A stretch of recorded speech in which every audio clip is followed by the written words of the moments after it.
Hello, friends. Let's now see through the eyes of a navigator on a freighter transiting the Straits of Magellan. The Strait of Magellan has been inhabited by indigenous Americans for thousands of years. On the western part of its northern coast lived the Alaculfe, also known as the Quasakar. To the east of the Quasakar lived the Tehukelpe, whose territory extended to the north in Patagonia. South of the Tehuelche, across the Straits of Magellan, lived the Selknam, who inhabited the majority of the eastern portion of Tierra del Fuego. To the west of the Selknam were the Yaghan, who inhabited the southmost part of Tierra del Fuego. All tribes in the Strait of Magellan area were nomadic hunter-gatherers. The only non-maritime culture in the area were the Tehuelche, who fished and gathered shellfish along the coast during the winter and moved into the southern Andes in the summer to hunt. In the other three maritime based tribes, each family had a canoe around 7 to 9 feet long that held the entire family and a dog. The canoe often contained a fire the family would use for warmth. Their sustenance came almost entirely from the sea. The men typically hunted seals and fished, while the women dove into the frigid waters to gather shellfish. They made extensive use of fires to keep warm in the bitterly cold climate.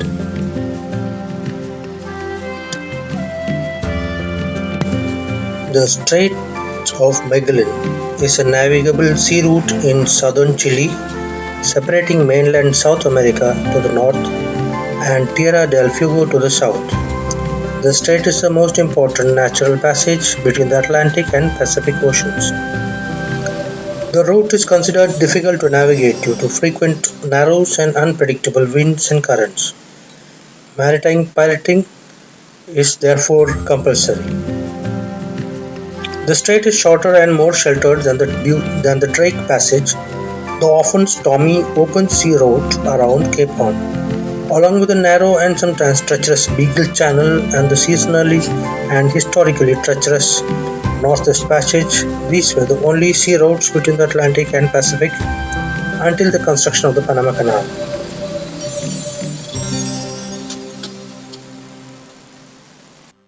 Ferdinand Magellan, a Portuguese explorer and navigator in the service of Charles of Spain, became the first European to navigate the Straits in 1520 during his global circumnavigation voyage. In 1840, the Pacific Steam Navigation Company was the first to use steamships for commercial traffic in the strait. Until the Panama Canal opened in 1914, the Strait of Magellan was the main route for steamships traveling from the Atlantic Ocean to the Pacific. It was often considered the only safe way to move between the Atlantic and Pacific Oceans, as the Drake Passage separating Cape Horn, the southern tip of South America, from Antarctica is notorious for turbulent and unpredictable weather and is frequented by icebergs and sea ice.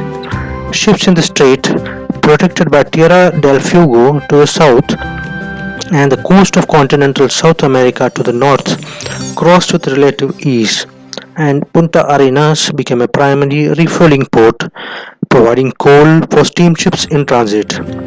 Sailing ships, however, partly because of variable winds and currents in the strait, generally preferred the Drake Passage, as they had more room to maneuver there. The strait is approximately 570 kilometers long and about 2 kilometers wide at its narrowest point, Carlos III Island. Names of the area around the strait come from a variety of languages.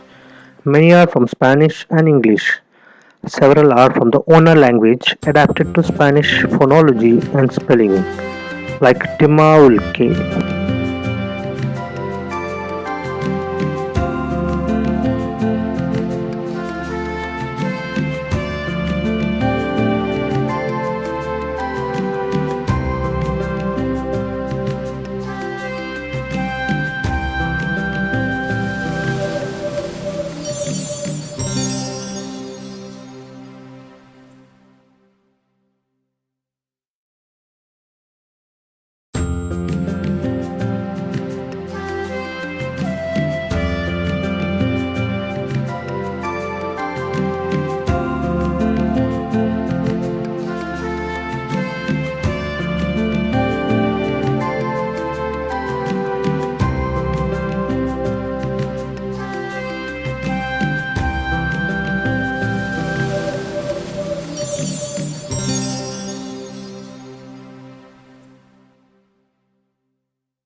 There are 41 lighthouses in the waterway.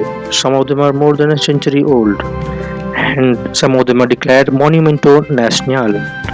Among the most impressive lighthouses are the County of Peebles, Hulk, the world's first four-masted iron-hulled full-rig ship, used now as a breakwater for the harbor at Punta Arenas.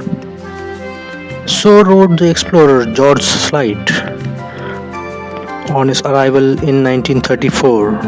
I never imagined seeing something so wild and desolate as those emerging dark rocks in the middle of the raging waves.